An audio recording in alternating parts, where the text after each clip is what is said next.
हो हनुमान। आज के शुभ पावन अवसर पर मैं आपको हनुमान जी की एक कथा सुनाऊंगी।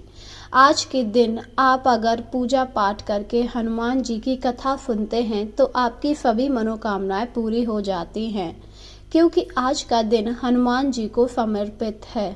तो आइए शुरू करते हैं। बहुत समय पहले किसी नगर में एक गरीब ब्राह्मण रहा करता था। ब्राह्मण के कोई भी संतान नहीं थी, जिस वजह से पति पत्नी दोनों काफ़ी ज़्यादा दुखी रहा करते थे। ब्राह्मण हनुमान जी का बहुत बड़ा भक्त था और हर मंगलवार को हनुमान जी की पूजा करता। एक दिन ब्राह्मण हनुमान जी की पूजा करने मंदिर जा रहा, तभी रास्ते में उसे एक बंदर दिखाई दिया जो घायल अवस्था में पड़ा हुआ था।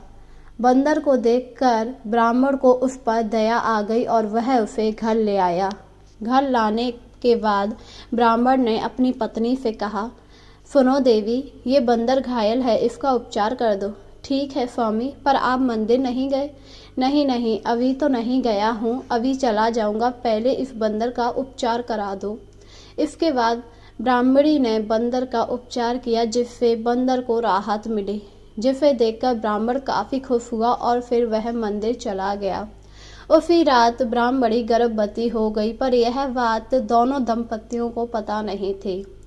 अगली सुबह ही ब्राह्मणी की तबीयत खराब हुई, जिस पर ब्राह्मण काफ़ी ज़्यादा दुखी हुआ और उसे को समझ नहीं आया कि आखिर उसकी पत्नी की तबीयत खराब कैसे हो गई। वहीं उसने देखा बंदर जा चुका था, तो उसने अपनी पत्नी से कहा, अरे भाग्यवान, तुमने बंदर को देखा है? नहीं नहीं स्वामी, मैंने तो बंदर को नहीं देखा, यहीं कहीं होगा। लगता है अब वो पूरी तरह से ठीक हो गया था, इसीलिए चला गया। हाँ, आप ठीक कह रहे हैं, वैसे भी ये प्राणी इधर उधर भटकते ही हैं, इनका जीवन आज़ादी भरा होता है। बिल्कुल सही कहा। इसके बाद वह फिर से मंदिर चला गया। धीरे धीरे समय के साथ ब्राह्मण की पत्नी की तबीयत खराब रहने लगी। वहीं संतान न मिलने के कारण वह काफ़ी ज़्यादा दुखी थे।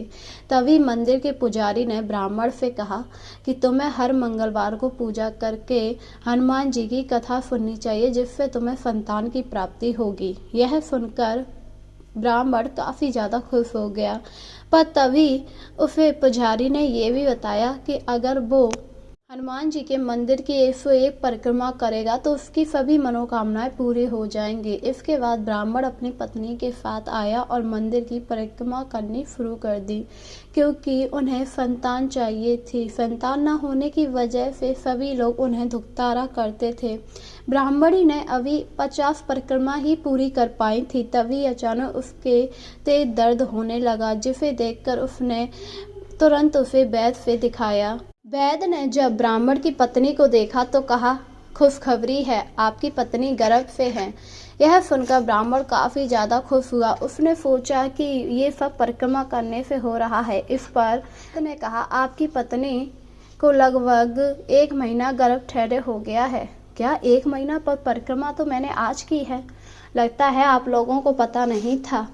यह सुनकर ब्राह्मण काफ़ी ज़्यादा खुश हुआ और उसे समझ आया कि उस दिन जो बंदर था वो कोई और नहीं बल्कि हनुमान जी ही थे। हनुमान जी ही अपने भक्तों की सारी इच्छाओं को पूरा करने के लिए रूप बदल कर आते हैं, जिससे उनके भक्त दुखी ना रहें।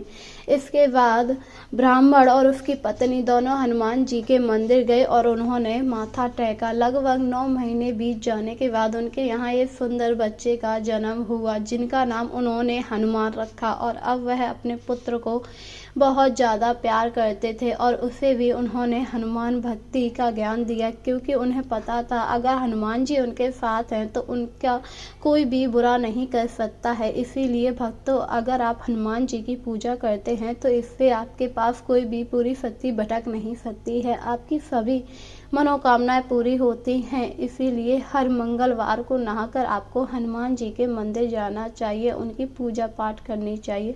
तो बोलो जय हो हनुमान।